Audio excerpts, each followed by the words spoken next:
Assalamualaikum warahmatullahi wabarakatuh. Bismillahirrahmanirrahim. Alhamdulillahirabbil alamin. Wassalatu wassalamu ala Muhammadin sayyidil mursalin, amma ba'du. Yang saya hormati Ibu Ketua PKK RW 9 beserta seluruh pengurus. Yang saya hormati Ibu-Ibu PKK seluruh RT di RW 9 Desa Grabagan dan seluruh hadirin semua yang saya hormati. Perkenankan pada kesempatan hari ini kami akan menyampaikan tentang masalah yang melanda negeri kita ini, bahkan hampir seluruh dunia, yaitu wabah COVID-19. Apa yang dimaksud dengan COVID-19? COVID-19 adalah penyakit baru yang disebabkan oleh virus dari golongan coronavirus. COVID-19 juga disebabkan oleh infeksi virus. Virus ini dapat menyebabkan gangguan sistem pernafasan, mulai dari gejala yang ringan seperti flu hingga infeksi paru-paru seperti pneumonia. Kasus pertama penyakit ini terjadi di kota Wuhan, Cina pada akhir Desember 2019. Setelah itu, COVID-19 mulai menular antar manusia dengan sangat cepat dan menyebar ke sejumlah negara, termasuk Indonesia yang hanya dalam beberapa bulan. Agar penyebaran COVID-19 tidak makin meluas, maka beberapa negara memberlakukan kebijakan lockdown. Di Indonesia, pemerintah menerapkan kebijakan pemberlakuan pembatasan kegiatan masyarakat atau PPKM untuk menekan penyebaran virus ini. Berdasarkan informasi jumlah pasien virus corona atau COVID-19 di Indonesia yang tercatat hingga Sabtu 13 November 2021, jumlah kasus positif virus corona bertambah sebanyak 518 dari sebelumnya 4.002.406.802 kasus. Kini, total kasus COVID-19 di Indonesia menjadi 4.250.516 sejak pertama terkonfirmasi pada 2 Maret 2020 silam. Data tersebut dirilis dalam laman peta sebaran COVID-19 GoID. Jumlah sore, Jumat sore. Kabar baiknya, ada sejumlah 648 pasien yang berhasil sembuh dari COVID. Jumlah pasien sembuh saat ini berjumlah 4.097.675 jiwa. Sementara itu, jumlah pasien positif COVID-19 yang dinyatakan meninggal dunia juga bertambah.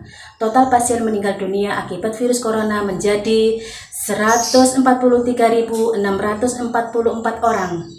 Dari yang sebelumnya sebanyak 143.500 orang. Penambahan kasus positif tersebut tersebar di seluruh provinsi di Indonesia. COVID-19 disebabkan oleh SARS-CoV-2, yaitu virus jenis baru dari coronavirus, kelompok virus yang menginfeksi sistem pernafasan. Infeksi virus corona bisa menyebabkan infeksi pernafasan ringan sampai sedang seperti flu atau infeksi sistem pernafasan dan paru-paru seperti pneumonia. Pada penghujung tahun 2020, beberapa laporan kasus menyebutkan bahwa virus corona telah bermutasi menjadi beberapa jenis atau varian baru, misalnya varian Delta. COVID-19 awalnya ditularkan dari hewan ke manusia.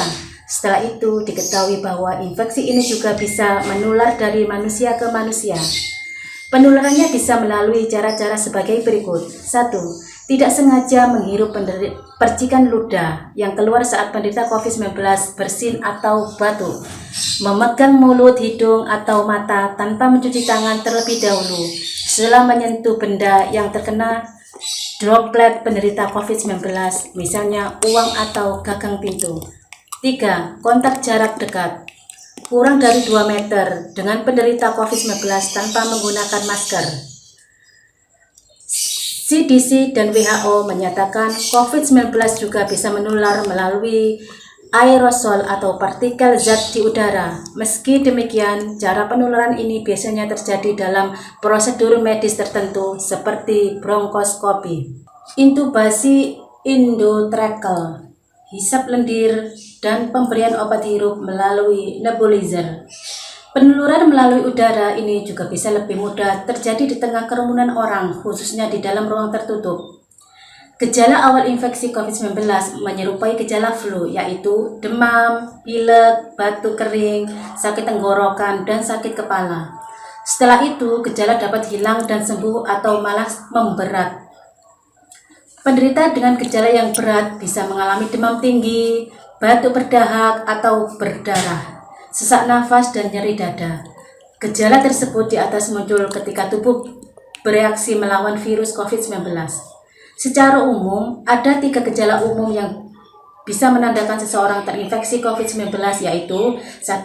Demam, 2. Batuk kering, 3. Sesak nafas. Selain gejala di atas, ada beberapa gejala lain yang jarang terjadi, tetapi juga bisa muncul pada infeksi COVID-19, yaitu 1. Mudah lelah, nyeri otot, nyeri dada, sakit tenggorokan, sakit kepala, mual atau muntah, diare, pilek atau hidung tersumbat, menggigil, bersin-bersin, hilangnya kemampuan mengecap rasa, hilangnya kemampuan mencium bau. Gejala COVID-19 bisa muncul dalam 2 hari sampai 2 minggu setelah seseorang terinfeksi virus. Penyebabnya, sebagian pasien COVID-19 juga ada yang mengalami penurunan oksigen tanpa adanya gejala apapun. Kondisi ini disebut happy hypoxia. Selain itu, beberapa laporan kasus juga menyebutkan bahwa sebagian pasien COVID-19 dapat mengalami ruam kulit. Untuk memastikan apakah gejala-gejala tersebut merupakan gejala dari virus corona, diperlukan rapid test atau PCR. Pada beberapa penderita COVID-19 dapat tidak menimbulkan gejala sama sekali. Orang yang sudah terkonfirmasi positif COVID-19 melalui pemeriksaan RT-PCR, namun tidak mengalami gejala disebut sebagai kasus konfirmasi asimptomatik. Penderita ini tetap bisa menularkan COVID-19 ke orang lain. Pada bulan Juli 2020, Kementerian Kesehatan Republik Indonesia mengganti istilah operasional lama pada COVID-19 seperti ODP, PDP, OTG menjadi istilah baru, yakni suspect, probable, dan konfirmasi. UNESCO menyebutkan bahwa pandemi COVID-19 mengancam 5.770.350 pelajar dari pendidikan prasekolah dasar hingga menengah atas dan 86.034.287 pelajar dari pendidikan tinggi di seluruh dunia. Seperti kebijakan yang diambil berbagai negara yang terdampak penyakit COVID-19, Indonesia meliburkan seluruh aktivitas pendidikan. Hal tersebut membuat pemerintah dan lembaga terkait menghadirkan alternatif proses pendidikan bagi peserta didik dengan belajar mengajar jarak jauh atau belajar online atau belajar dari rumah dengan pendampingan orang tua. Pandemi COVID-19 berdampak terhadap sektor ekonomi, khususnya keberlangsungan pekerja dan pendapatan. Dampak pandemi COVID-19 terhadap dunia ketenagakerjaan di Indonesia dilihat dari sisi pekerja, pengusaha, dan usaha mandiri. Dari sisi pekerja, terjadinya gelombang PHK tenaga kerja dan penurunan pendapatan sebagai akibat terganggunya kegiatan usaha pada sebagian besar sektor. Sementara dampak COVID-19 pada usaha mandiri membuat usaha menjadi terhenti dan sebagian mengalami penurunan produksi. Dampak COVID-19 juga berdampak pada pekerja bebas sektor pertanian dan non-pertanian atau pekerja serabutan yang bekerja jika ada permintaan bekerja. Sejumlah studi menunjukkan virus corona terus bermutasi. Hasil mutasi ini menyebabkan virus semakin mudah menular dan menginfeksi tubuh dengan gejala yang parah. Beberapa varian baru hasil mutasi virus corona diantaranya varian Delta, varian Alpha, varian Gamma, dan varian Lambda. Oleh karena itu, pencegahan COVID-19 penting agar tak terpapar virus. 1. Vaksin COVID-19. 2. Memakai masker. 3. Mencuci tangan.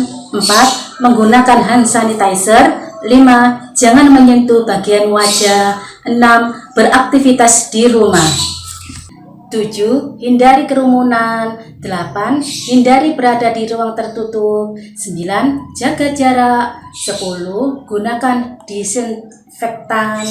Nah, itulah cara pencegahan COVID-19 yang efektif dan dapat dilakukan dengan mudah. Juga, jaga imunitas tubuh. Jika Anda mengalami gejala COVID-19, segera lakukan pemeriksaan di layanan kesehatan terdekat, konsultasi dengan dokter, dan isolasi mandiri. Demikian dan sekian ibu-ibu sekalian, beberapa hal yang bisa saya sampaikan pada kesempatan hari ini. Saya mohon maaf yang sebesar-besarnya apabila ada tutur kata maupun tindakan yang kurang berkenan di hati ibu-ibu sekalian, dan terima kasih atas perhatian. Dengan informasi ini sebagai salah satu usaha, semoga kita semua diselamatkan dari musibah wabah pandemi COVID-19 ini. Terima kasih atas kesempatan waktunya. Wassalamualaikum warahmatullahi wabarakatuh.